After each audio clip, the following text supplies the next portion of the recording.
Good evening, students. Our next topic is colligative properties. अब हमारा next topic क्या है? Colligative properties. इसमें देखो कोलिगेटिव प्रॉपर्टीज, इसमें चार प्रॉपर्टीज पढ़ेंगे हम। Relative lowering in vapour pressure, जो मैं आपको आज करवा दूंगा। नेक्स्ट होगा एलिवेशन इन बॉइलिंग पॉइंट, और थर्ड वन होगा आपका depression in freezing point, and fourth one होगा ऑस्मोटिक प्रेशर। तो ये चारों बहुत इंपॉर्टेंट है, और जब आपके फाइनल एग्जाम होते हैं तो इन चारों में से एक एक, मतलब हर सीरीज में ए बी सी डी जगह, जैसे अगर 3 सीरीज होती है, जो 4 सीरीज होती है, तो एक एक कोलिगेटिव प्रॉपर्टी हर एक सीरीज में देखने को आपको मिलेगी। तो हम शुरू करते हैं। कोलिगेटिव प्रॉपर्टीज होती है, देखो कोलिगेटिव प्रॉपर्टीज क्या होती है? The property of solution. आपके पास कोई सॉल्यूशन है, ठीक है। The property of solution which depend only on the number of solute particle but not nature of solute, ठीक है।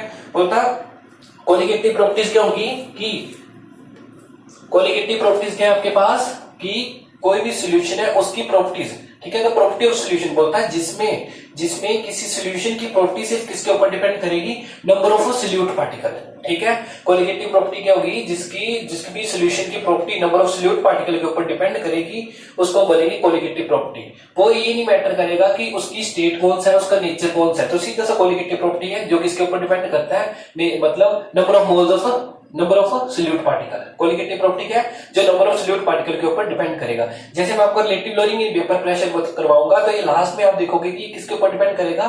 नंबर ऑफ सोल्यूट पार्टिकल के, ठीक है। अब देखो इससे पहले जो मैंने आपका पिछला टेस्ट लिया है, ठीक है, जो मतलब 5 मिनट की वीडियो थी, और आपने मतलब मैक्सिमम बच्चों ने जो टेस्ट दिया था, ये यहां तक तो बिल्कुल सेम है जिन्होंने पढ़ा होगा, ठीक है। वेपर प्रेशर और solution containing non volatile liquid, उनके लिए तो यहां तक बिल्कुल इजी हो जाएगा करना, ठीक है। जिन्होंने नहीं पढ़ा उनको ये पढ़ना पड़ेगा। देखो अब मैं यहां से शुरू करवाता हूं, ये आपको इसके साथ ही लिखना पड़ेगा। बोलता है as we know that when non volatile solute is added to solvent then vapour pressure of solution decreases. अब देखो क्या बोल रहा है कि जब हम कोई नॉन वोलेटाइल सोल्यूट डालते हैं किसी भी सॉल्वेंट में, तो बोलता है वेपर प्रेशर क्या हो जाता है? डिक्रीज हो जाता है। देखो मैंने आपको पहले बताया कि नॉन वोलेटाइल सोल्यूट क्या होता है? जो वेपर्स में कन्वर्ट इजीली नहीं होते हैं। तो सीधी सी बात है कि अगर आप नॉन वोलेटाइल सोल्यूट डालोगे तो वेपर प्रेशर क्या हो जाएगा? डिक्रीज हो जाएगा। वही लिखा है कि बोलता है when non volatile solute is added to solvent then vapour pressure of solution decreases. अब देखो अकॉर्डिंग टू रोल्स लॉ, देखो इसमें क्या बोल रहा है कि हमने एक हमारे पास क्या होगा? वोलेटाइल, और एक होगा नॉन वोलेटाइल। तो देखो फर्स्ट आ गया पीए। ये रोल्स लॉ के अकॉर्डिंग आपको मैंने बताया था कि पार्शियल प्रेशर ऑफ ए क्या होता है? Pure component and it's mole fraction. ये सॉल्वेंट के लिए आ गया, ये आपका क्या है? वोलेटाइल, ठीक है। ये क्या है? वोलेटाइल। अब देखो मैंने आपको पिछली वीडियो में भी करवाया, ये पीवी इज इक्वल टू 0, ये किसके लिए आ गया? Non volatile. According to Dalton law total pressure क्या हो जाएगा? पीए प्लस पीवी, ठीक है। जब पी सोल्यूशन लिखो, जब पीटी लिखो, मतलब पी टोटल, देखो तो ये आ जाएगा। अब देखो पीवी तो क्या हो जाएगा? यहाँ पे 0 आ जाएगा। तो देखो यहां से मैंने क्या किया, ये देखो पी नॉट ए एक्स ए, ये यहाँ पे मल्टीप्लाई हो रहा है। एक्स ए को मैंने इस तरफ रहने दिया, ये इसके साथ मल्टीप्लाई हो रहा है, दूसरी तरफ जाके क्या हो गया?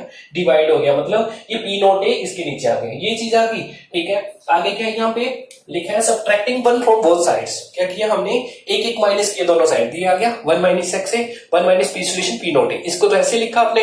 अब देखो आपने एक मोल फ्रैक्शन में टर्म पढ़ी है X A plus X B is equal to 1, तो आपका ये आ जाएगा 1 minus X A is equal to X B, ठीक है। तो देखो ये 1 माइनस एक्स ए की जगह आप लिखोगे एक्स वी, ठीक है। मोल फ्रैक्शन हमने पढ़ा था X A plus X B क्या होता है? 1 होता है, और उसके अकॉर्डिंग ये आपका आ जाएगा 1 माइनस एक्स ए आ जाएगा एक्स वी। अब यहाँ पे देखो, यहाँ पे क्या हो रहा है? 1 minus P solution P not a, इसका एलसीएम लिया, एलसीएम क्या आएगा? P not a.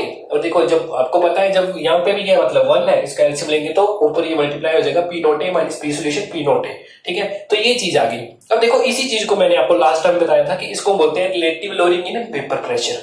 क्यों बोलते हैं relative lowering in vapour pressure? कि जो वेपर प्रेशर सॉल्यूशन का इंक्रीज होना चाहिए था वो क्या हो जाता है? डिक्रीज हो जाता है। क्यों हो जाता है? क्योंकि आपने नॉन वोलेटाइल सोल्यूट डाला है, और नॉन वोलेटाइल सोल्यूट जल्दी वेपर्स में कन्वर्ट नहीं होता है। तो इस चीज को बोलते हैं relative lowering in vapour pressure. अब देखो मैंने आपको बताया कि हम 4 कोलिगेटिव प्रॉपर्टीज पढ़ रहे हैं, और फर्स्ट है relative lowering in vapour pressure. तो मैंने आपको बताया था कि कोलिगेटिव प्रॉपर्टी क्या है? जो नंबर ऑफ सोल्यूट के ऊपर डिपेंड करेगी, नंबर ऑफ सोल्यूट पार्टिकल। तो आप देख सकते हो कि इस चीज को मैं आपको बता रहा हूं कि ये क्या है?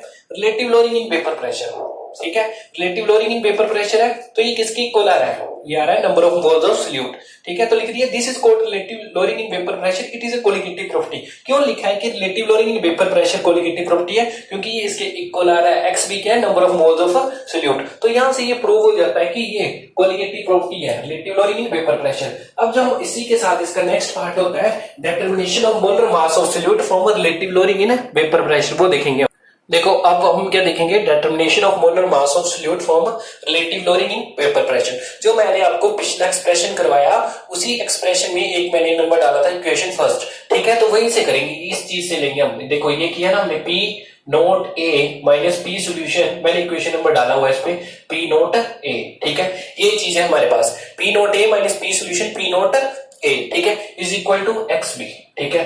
अब देखो एक्स बी क्या है यहाँ पे, ठीक है, एक्स बी क्या है यहाँ पे, एक्स बी हम यूज करते हैं मोल फ्रैक्शन के लिए, ठीक है। एक्स बी क्या है हमारा, मोल फ्रैक्शन के लिए, और मोल फ्रैक्शन मैंने आपको बताया था मोल फ्रैक्शन, ठीक है, ये हम सॉल्यूट के लिए कर रहे हैं तो क्या होगा, N B upon N A plus N B, ठीक है। देखो मोल फ्रैक्शन क्या पढ़ा है हमने, number of moles of solute divided by number of moles of solute plus number of moles of solvent, ठीक है। ये आ गया आपका मोल फ्रैक्शन के अकॉर्डिंग, ठीक है। तो मैं ये चीज यहां पे लिखता हूं, X B is equal to N B N A plus N B, ठीक है। ये चीज आ गया हमारा मोल फ्रैक्शन के अकॉर्डिंग, ठीक है। एक्स बी क्या है यहाँ पे, सॉल्यूट। देखो जिसके लिए आप यहाँ पे सॉल्यूट के लिए कर रहे हो तो आपको मैंने बताया था कि सॉल्यूट के लिए ऊपर आएगा, ठीक है, number of moles of solute divided by total जो सॉल्यूशन में है number of moles of solvent plus solute, ठीक है। अब देखो अब बोलता if solution is very dilute, बोलता अगर सॉल्यूशन आपका क्या है, बहुत ही डाइल्यूट है, ठीक है।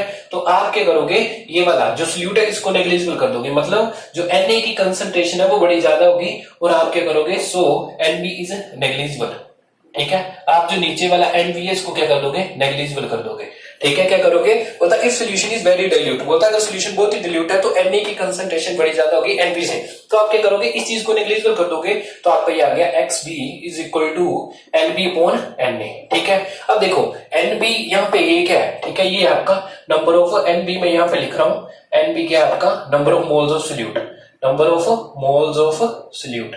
ये चीज आपके लिए जरा न्यू होगी जो प्लस वन में देखी हमने, number of moles of solute, इसका होता है formula given mass upon molar mass, given mass upon molar mass, ठीक है। तो ये आ जाएगा गिवन मास आपका यहाँ से डोनेट होगा, गिवन मास आपका आ जाएगा यहाँ से, ये आ जाएगा WB, इससे डोनेट करोगे, और मोलर मास को MB से, ठीक है। गिवन मास, ठीक है, मतलब given weight divided by molar mass. ये NB के लिए आ गया, अब Na के लिए मतलब number of moles of solvent, number of moles of solvent, ठीक है। तो ये भी आपका क्या आ जाएगा, number of moles of a solvent given mass upon molar mass, ठीक है। तो देखो इसमें WB मतलब ये B था, सॉल्यूट के लिए B यूज कर रहे हैं तो WB अपॉन MB।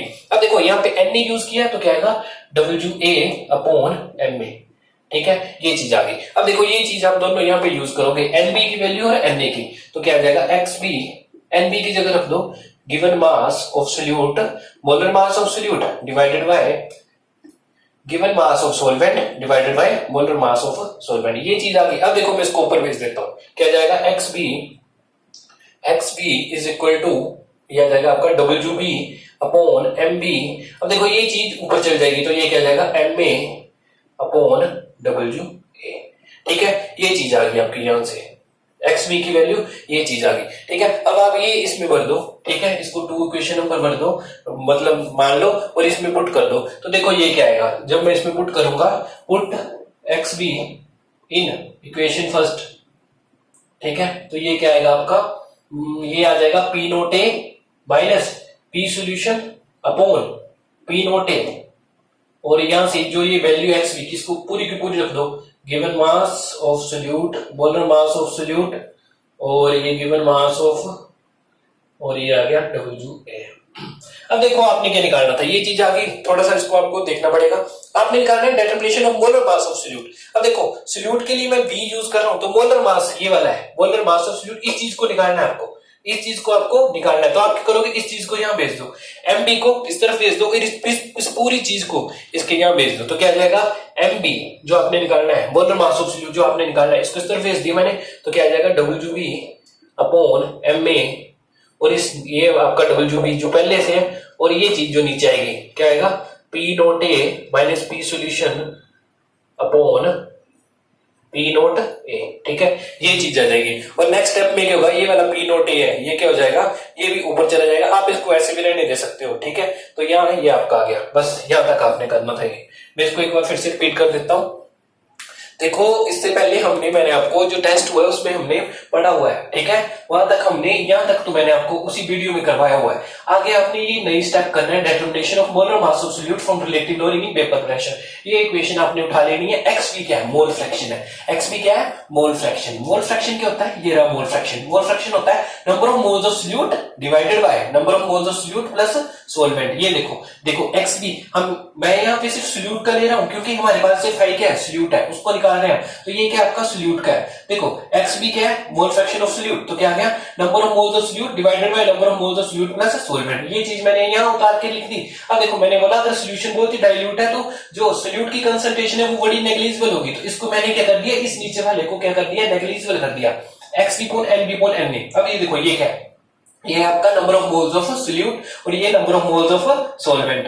अब देखो number of moles of solute का फॉर्मूला क्या होता है, given mass divided by molar mass. ये लिखा है given mass divided by molar mass. आप मास को डब्ल्यू से डिनोट करोगे, डब्ल्यू अपॉन एम बी, ठीक है। ये आ गया आपका सॉल्यूट के लिए number of moles of solute. फिर N A number of moles of solvent, given mass divided by molar mass. देखो यहाँ पे ए है तो आप यूज करोगे A W upon M A. इन दोनों वैल्यूज को उठा के इसमें रख दो एन बी और एन ए में, ठीक है। मैंने क्या किया, इसकी क्रॉस मल्टीप्लिकेशन कर दी और एक्स बी की वैल्यू ये आ गई। अब इस एक्स बी की वैल्यू को उठाओ और इसमें पुट कर दो। सेकंड इक्वेशन में put X B equation first, equation first नहीं सेकंड लिख देता हूं मैं यहाँ पे, सेकंड में भरी है हमने, फर्स्ट भी वैसे यही है, ठीक है। बोलता put X B equation second, ठीक है। आपने एक्स बी की जगह इस वैल्यू को उठा के पूरे रख दिया और आपने निकालना ये वाला मोलर मास ऑफ सॉल्यूट। इसको इस तरफ भेज दिया, क्रॉस मल्टीप्लिकेशन, इसको इस तरफ भेज दिया और इस पूरे को उठा के इस तरफ भेज दिया। और ये आपका यहाँ पे एक relative lowering in vapour pressure, एक कोलिगेटिव प्रॉपर्टी क्या होगी, फिनिश होगी। और नेक्स्ट वीडियो में हम करेंगे एलिवेशन इन बॉइलिंग पॉइंट, और नेक्स्ट में डिप्रेशन इन फ्रीजिंग पॉइंट, और लास्ट में ऑस्मोटिक प्रेशर। और लास्ट एक टॉपिक बढ़ जाएगा आपका वैन हॉफ फैक्टर, और आपका सेकंड चैप्टर यहाँ से फिनिश हो जाएगा। So thank you.